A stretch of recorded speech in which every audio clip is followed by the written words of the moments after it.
One sec. Okay, so what are the 5 points that I say people should not go to the UAE? 5 drawbacks. I just said 5 reasons why you should. Now 5 reasons why you shouldn't in 2021. The first one, I think this is without a doubt the biggest point that people have to keep in mind. See, I'm pretty sure you're aware of the fact that going to UAE or any Middle East country, you'll never get this citizenship. Okay. Now they've tried to negate that drawback or try to neutralize it by saying we'll give you an investor visa or we'll give you a 10-year or gold visa, this and that visa. But end of the day, the benefits that you get as a citizen, you'll never get it in UAE. Understand that much. So the first thing which I want you to know is, in UAE, you'll never be a citizen. So you're basically in a no man's land. And that seriously is a massive drawback, I'll tell you that. When you're not a citizen of a country, you'll not be treated like one. You can't get the preferences of one. You can't get the benefits of one. And you're basically in a no man's land. So where does this impact you? Let's say you stayed in UAE for 20, 30 years. And now you decided, okay, it's time to leave. Bye-bye. When you go back to your country, you'll be a total stranger. Nobody will know you. Your friends have gotten old. Nobody wants to know you. And then finish. It's like you're a total stranger. In fact, even your work experience will not be considered there, because they'll be like, you are in the UAE market. You're not in the local market here. So obviously you'll have to take a bump where your salary is concerned. You'll have to start all over again, and it's not a fun process, let me tell you that much. Not a fun process. So the first massive drawback, even today, is you're not a citizen. And yes, they are offering you investor visa, or some people they offer even passport and all that, but keep in mind, this is only if you're loaded with money. If you have the money, then no problem. But if you look at it that way, if you have the money, you can travel anywhere in the world. But why Dubai?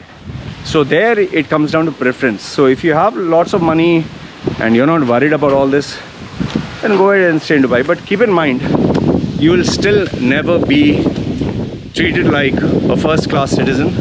You'll always be a person who has a visa to be in the country. And when push comes to shove, your preference will be based on your bank balance, your power, or your staying power. Otherwise, no. So keep in mind the first one, you're in no man's land, and you're never a citizen.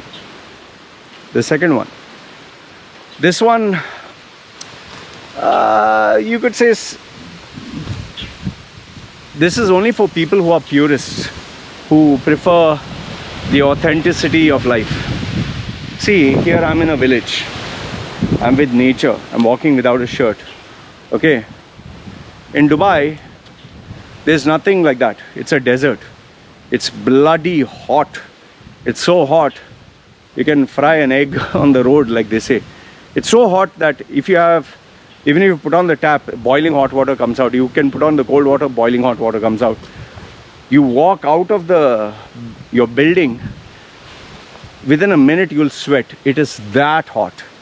Okay, so the part that I want you to keep in mind is UAE is the only way you can survive or go out or whatever is through these man-made buildings and man-made skyscrapers. I remember when I was a salesman, I used to die to walk into these shopping malls and buildings because there was an AC there. There was an AC and it was cooling. Otherwise, it's so bloody hot. Oof, you can't. And that in turn gives rise to the fact that it's a fake life. The AC, the buildings, the cars, the elevators, nothing is natural. You'll never experience the authentic lifestyle of walking with nature, fresh air, trees. It's not there. They try their best to replicate it. But that is why you have, like in Mall of the Emirates, it's a ski slope, it's a artificial ice. You have what do you call that? Dubai Mall, which is completely air conditioned. You have theaters, you have fast foods. There's nothing authentic and real about this. And you can't blame anyone because when it's so bloody hot. Like see, here I can walk, it's 12 in the afternoon. I'm still walking. Try walking 12 in the afternoon in the sun. I used to run, but this was only for stamina building. But a normal person will not walk in 50 degrees heat, man. And let's say you're on a holiday where you can take your children. You take your children to the beach at 12 in the afternoon. Fuck, your skin will peel off, man. Yeah, there are some crazy people who do that, but those are tourists. Normal people will not do that at 12 in the afternoon. Anyway, so the next part is the fake life. And yes, one other part which I want to mention with in terms of fake life, relationships are also fake, people are also fake. There's only one agenda when people come to UAE, that is money and power. So if you're successful, everyone will kiss your ass. If you're powerful, everyone will love you. But the day you lose either of these two, you can say bye-bye. They are not going to give a fuck about you. They will not care. Take it from me, I'll give it to you in writing. This is one of the harsh realities, which surprises many, but then I guess you realize a tough way. Then the third one. This is, I think, primarily for people who need jobs or, their skill level makes them good employees. Changing jobs in UAE is not easy. Once you accept a job in a company, you have to sign a contract. Depending on where you have signed the contract, is it in a free zone? Is it under a local guy, a local sponsor? Is it under a business? Is it under some other, what kind of contract? Limited, unlimited, whatever. Do they have a clause, sub-clause? So there are a lot of technical and legal aspects. If you join a company and they sign you up on their visa, and if you don't like them, then you're in trouble. Because changing your job, one is, it's not easy. Second one is, there's a lot of complications. And third one is, the employer always has the upper hand. Unless, of course, you're working in a free zone. Then it's a different story altogether. And if your employer is powerful, then you're jacked.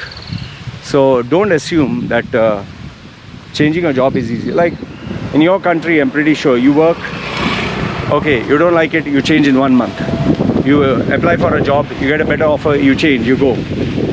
In UAE, it's not like that. In UAE, if you get a job, you have to stick for the duration of the contract.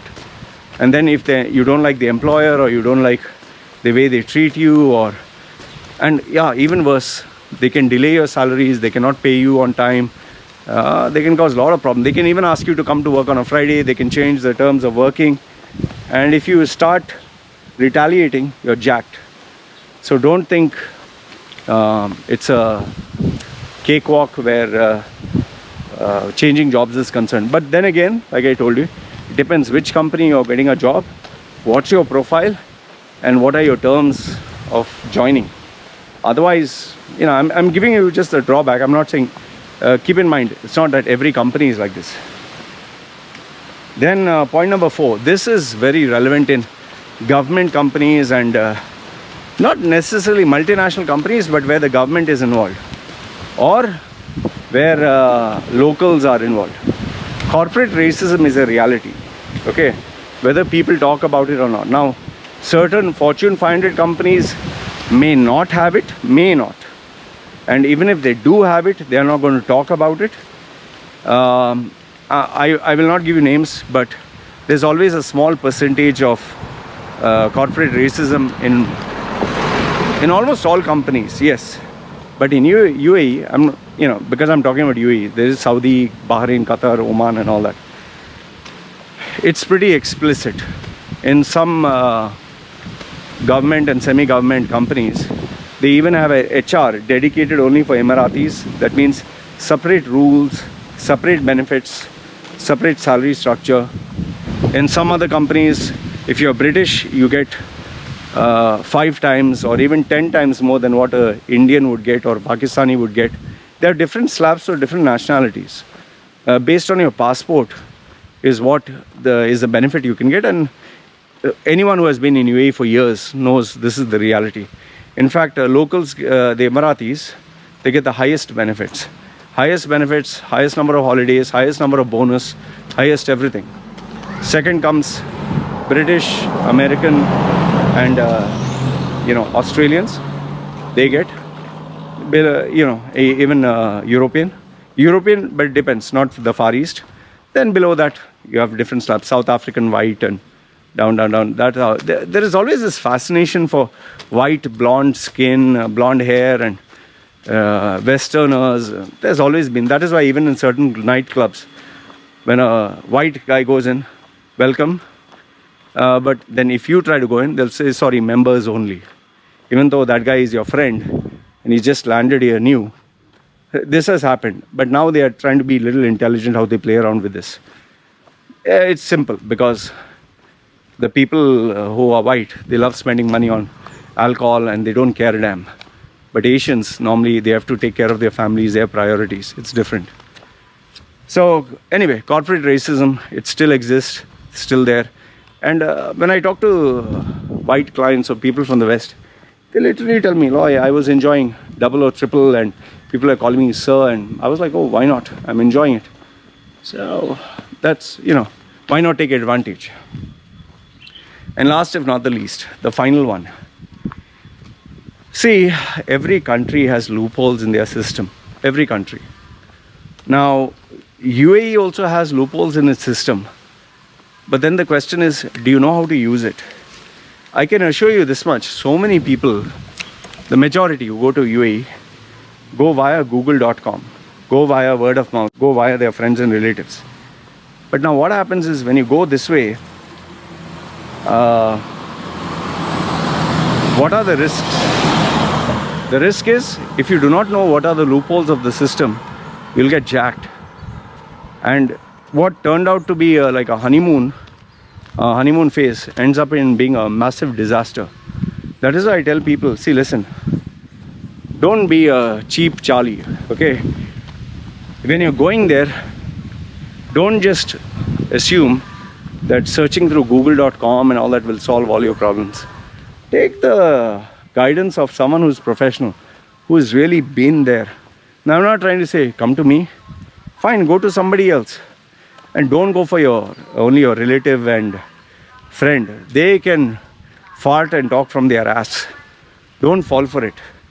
Remember, you're uprooting your entire life, your whole life. You're taking your family along with you. And if you go to a place and there you make a mistake and you're fucked, then finished. This is so irritating. I fucking hate this, man. Especially when this, they advertise the fruits and just hate it. My wife is buying from them, so now they're quiet. Okay, so what I was saying was the last point is, see, you uproot your entire family. Now, if in case things don't work out, you have to go back. If you don't get a job within a duration of time, then you have to take your wife, you have to take your kids, their schooling will be affected, your spouse's career, you settle down, you bought a new house, you bought interiors, all that gets jacked, man. So unless you know the loopholes of the system, unless you have someone to guide you, don't fucking go there. You will bloody regret it, man. I don't know how many times to tell people this. And then when it's too late, people call you and say, oh Loy, now I need your advice, I need your guidance. Don't wait until it's too late, and don't be a miser, especially when you're talking of investing your life, uprooting your entire life, your career, your money, your dreams. Don't be stingy and don't be a fuck. Because once this happens, finished, then you can't do anything, man. So anyway, these were the points that I gave you. I spoke about the plus, I spoke about the minus in 2021, 2022. What I feel. And yes, like I told you, see, don't believe anyone. Okay, even me, don't believe anyone. You have to do your due diligence, your research. You have to put your heart, your soul, Because going to any country, you're taking a major step, and there is a price to pay. There are repercussions. It's not that you do something and you don't have to worry about it. No, there'll always be a price to pay. So just make sure when you take this step, you take it in an intelligent fashion, the proper way, so that then there are no regrets, and yes, you succeed. So anyway, let me know your thoughts. What do you think? Do you think I'm right? Do you think I'm wrong? Do you think I missed out anything? Whatever it is, let me know. Put your thoughts. These were the top 5 points for plus, top 5 points minus. It's me signing off. You guys take care.